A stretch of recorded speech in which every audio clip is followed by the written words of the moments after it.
right, super stoked to be out here today at Ballast Point Brewery in San Diego. Going to be talking to Brian Sciutto, who is one of the top 1% of loan officers in the United States. We're going to be diving into how to get better results with your prospecting and how to track your results so that you can turn it into a predictable stream of business. We're looking forward to getting started, having a couple beers, and sharing some great stuff.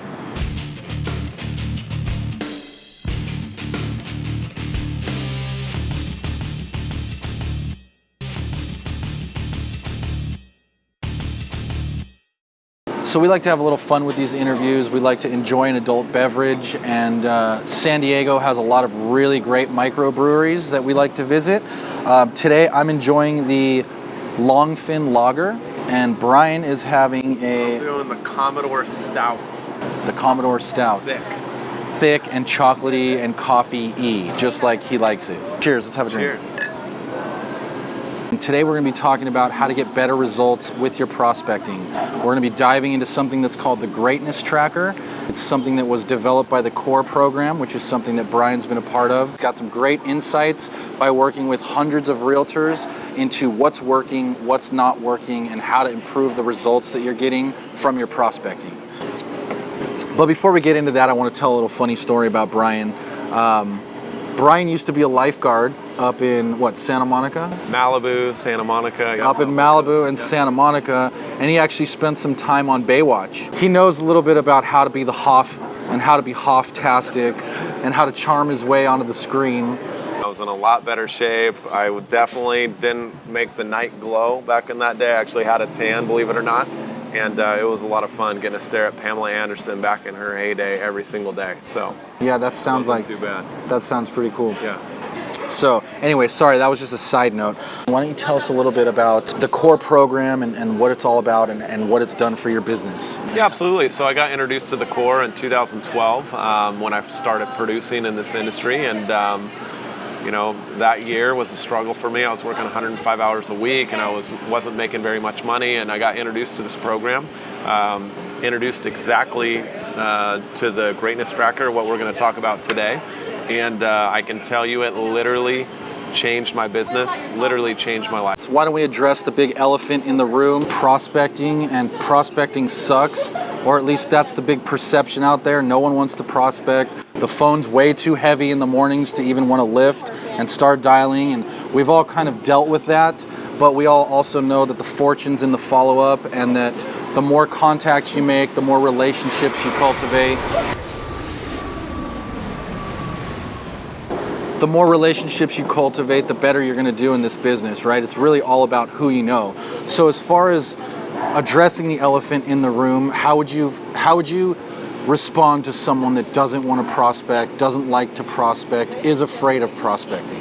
Yeah, I mean, if that's the case and you're in the real estate business, I promise you're not going to last very long. So that's exactly how we address it. It's a necessary evil, and we have to get comfortable with doing the uncomfortable. Period. It's just the way it is. The main reason that people turn over in the business is because they're not doing enough business. And we're going to take a look at what it takes to not only make the contact, but what to say, how to follow up, how to get in front of more people, and then what to say to those people to generate business. So let's dive into the meat and potatoes of this. You often teach something called the GreatnessTracker. Yep. Why don't you tell us a little bit about what that is and what it's designed to do in terms of helping people prospect? Man, I can't be more excited to talk about the GreatnessTracker. Every time I talk about it, it brings me back to the day I was introduced to it. So what it is it's really a tracking methodology. It's an accountability scoreboard, so to speak. So at the core, we say the greatness is in the conversations, the greatness is in the activities. And so the GreatnessTracker, like I said, is effectively a scoreboard. So if you do the activities and you're honest with yourself, in 90 or 120 days, you will see the fruits of your labor. So if the GreatnessTracker, if it's not very full for that week, your business is going to, excuse my French here, but it's going to suck in 90 to 20 days. If it's filled out, your business is really going to start to boom in 90 to 120 days. So it's really a exact scoreboard of what your business will look like based on the activities that you do today. Cool. So we'll make that form available. It'll be easy to download for you, so you can take a look at what that looks like, and you can start using it for yourself. But why don't you tell us a little bit about what's on the form? What are the things that they should be tracking? Yeah, absolutely. So face-to-face, it's all about relationships in this business. So prospecting leads to relationships, and getting in front of people and talking to more people. I always like to say, and we'll get to it here in a little bit as well, but whoever has the most relationships in this business wins. If you're a realtor with no relationships, you're not going to survive. If you're a realtor with a ton of relationships, you're going to thrive, right? So first and foremost on the tracker, what you'll see is we track face-to-faces. So how many people can you get in front of on a weekly basis? And at the core, we believe if you have 15 quality and qualifying face-to-faces where you're literally asking for a relationship and asking for referrals, or asking for somebody to be a new referral partner for you, your business is going to grow. So that's the first thing. The second thing is breaking bread. In sales, I don't know what it is, but there's something magical about sharing a meal with somebody. So if you can get in front of a past client, a prospective client, or even a prospective referral partner, if you can break bread with them, you're 95% more likely to get business from them than if you don't. And then the meat and potatoes of the Greatness Tracker is all about great calls, and you'll see it right in the middle. It's the biggest portion of the Greatness Tracker. And we really feel like if you can make 60 great calls every single week, it'll make everything else better in your business. You'll get more face-to-faces. You'll set up more break breads. You'll have more deals, and you'll get more leads. And so 60 great calls. Let me interject on that too. And I think that's an important takeaway is it's not about making thousands of calls and thousands of dials. It's about getting in front, talking to the right people, saying the right things, and then tracking the results. 60 is, that's a little over 10 a day. That's very manageable for anybody, whether they're full-time, part-time, to get in there and get started. Yeah, absolutely. So 60 great calls is all it takes. And by great calls, we don't just mean calling Oliver and shooting the breeze with Oliver. If I don't qualify Oliver and I don't close for the sell with Oliver, to say basically, Oliver, listen, is there anybody that you know that you might be able to refer me to this week? Or is there anything that I can do for you in helping you build your business that will in turn help me build my business this week? Or inviting Oliver to something. Oliver, I'm putting together a mastermind next week, or I'm doing a lunch and learn, or I'm hosting a happy hour.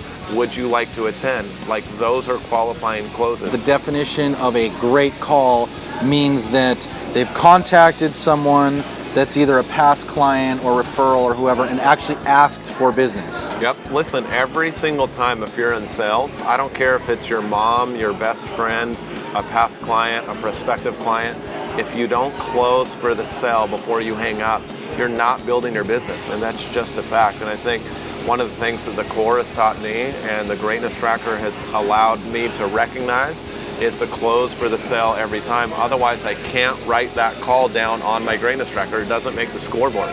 So if I'm closing for the sale, it makes the scoreboard. And if I do that 60 times in a week, my business blows up. It's just the reality. You just brought up something really important, and that was the closing aspect of the prospecting, which I think makes a lot of people uncomfortable. I think a lot of people are scared to ask for the business. So how does the core and how do you teach asking for business in a way that doesn't come off spammy or obnoxious? So a couple different ways that you can do that is qualifying the people you're talking to and getting permission. So if you're one of my really good friends, I would assume, I don't know for a fact, but I would assume that if I asked you if it was okay to get your help, you would probably say, sure, dude, I want to help you, right? So we need to qualify. Like, ask your friends, families, and your prospective business partners if it's okay to ask them before you hang up the phone every time if you can ask for a referral, or if you can invite them to something, or just something business related, because it's critical for your business. So you can qualify it is, I guess, my answer to that. So don't be afraid to ask permission. If they say no, cool, don't ever ask. But I guarantee you, if people know, love, and trust you, if you say, Oliver, listen, man, I really need your help. So every time I call you, would it be offensive to you if I ask you from time to time if you know anybody that might need my help? Or would that be offensive, or would you be willing to help me if you knew and loved and trusted me? So qualifying it is number one. Ask permission if you have to, and if you need to feel comfortable in doing that. I like the idea of pre-framing your calls. Yeah. If you ask them in advance, hey, is it okay if I'm contacting you? you're going to weed out the ones that say no pretty quickly, and they're probably not going to refer you any business anyways. You get them off your prospecting list, and you keep working with the ones that are okay. Absolutely. I mean, couldn't have said it better myself. But you don't always have to ask for a referral when you're calling people. Remember, you can invite them to something that you host once a month, such as a happy hour, drinking beer, such as a hike, such as a mastermind teaching prospective clients something, a first-time homebuyer seminar. So there's a lot of different things that you can do when you're making these calls to get in front of people. So that's a key component, right? So the Greatness Tracker, on the form, you're tracking your face-to-face appointments. Yep. You're tracking your number of break breads, how many times you've met with someone and had a meal or some drinks. Yep. You're tracking 60 great calls a week. Yep.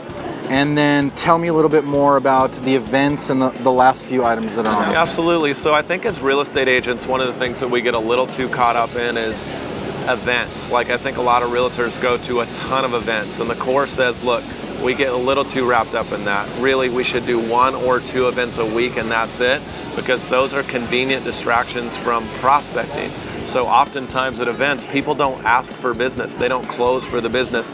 It turns into being more about fun and hoping people like you, and hopefully they follow up with you, but it never happens. So 1 event to 2 events per week, preferably something you host. And if you host it, you're more likely to get business from it. I love the idea of hosting. I love the idea of smaller groups, right? You're not trying to invite 50 people to an event. You're trying to get in front of maybe 5, 10, 15, 20 at the most people. So what are some ways that they can do that? What are some ways that that you guys right now are seeing success from events? It's a good question. So to get back to your point, it's really targeted call lists. So at the core, it's one of the things that we'll teach in a different conversation that we have, but it's all about creating lists of people to call. So you're literally calling the same people every week. We say call 12 of your top 50 favorite people in the world every single week. So again, lists, the last list would be a VIP list. So we need to put together 50 business people that can help us grow our business. And if we're just calling those lists, Oliver, a maximum of 150 people, and we're calling 12 a week, we're literally inviting 36 to 50 people a week. That's going to get us 4 to 5 people that show up at our events, and 4 to 5 people that are very likely to refer to us. That's awesome. And what kind of events are you doing? Because I think a lot of people, when they hear do events, they think that costs a lot of money, that's really expensive. And it can if you're taking people out to eat and doing happy hours and stuff like that. But what are some other events that they can do that are maybe lower cost, like, take people to a hike, do a past client beach day, stuff like that? So we always preach at the core, look, we prefer happy hours, but if that seems a little bit too expensive, all we say is you need to buy people 2 happy hour drinks at a happy hour. But if you're not a drinker, if it's not something you're interested in, you need to do an event based around a hobby that is all about who you are. And so if you invite people to a hiking club or a book club or to a beach or a barbecue club or whatever, a cooking club, a wine club, if you invite people to things that you like, what'll end up happening is people that like what you like will show up to those events, and then you will have much more in common, and again, be much more likely to generate business with those people because they know, love, and like you. So in terms of how to take action on the Greatness Tracker, it's a perfect accountability tool. It gives you all the things step by step that you need to be doing each week. You just need to make sure that you're hitting the numbers, hitting your calls, doing your events, basically getting belly to belly with more people. I think the challenge that a lot of people are still going to have, or questions that are going to be left over, is the what to say when you're calling, what to say when you're meeting with these people to accomplish your objective of getting more business, right? But also not make them feel uncomfortable or that you have a hidden agenda or anything like that. So are there scripts that you recommend, or are there things that we can provide that can kind of help with those things? Number one is you really have to qualify people and get their permission, right? So the biggest thing for real estate agents is every single real estate agent does a tremendous job of marketing, right? You all look like you're the most professional person in the world, like you close more business than anybody, that your businesses are just perfect. And I think the biggest mistake in that is we don't ask people for help, and then people don't know that you need help because you seem like you're perfect and you have more business than you need. The reality is, number one, we need to ask for help. Oliver, I'm a real estate agent. Did you even know that? So you need to let people know what you do. Cool. So you know that I'm a realtor now. I really need your help. Would you be willing to help me? And if they say yes, then we keep going. Cool. Would it be okay when and if I call you that I asked for your help? Can I ask if there's anybody that week that you came across that might need my help? Right? I'm a realtor. Do you know anybody that's looking to buy or sell? So I think those are the three main components. First of all, letting people know that you're a realtor. Number two, letting people know that yes, even though you're a realtor and you look super successful, that you need help. And number three, asking people for your help, to help you. And if you do those three things, we can work on the rest later. Cool. And we'll provide some links to a couple different scripts that you can use, so you'll have access on the what to say part of things. What we believe to be is the number one key to success with your prospecting is two things. Number one, you have to be consistent. If you're not doing it every day, you can't try prospecting for a couple days and see how it goes and hope to have any success with it.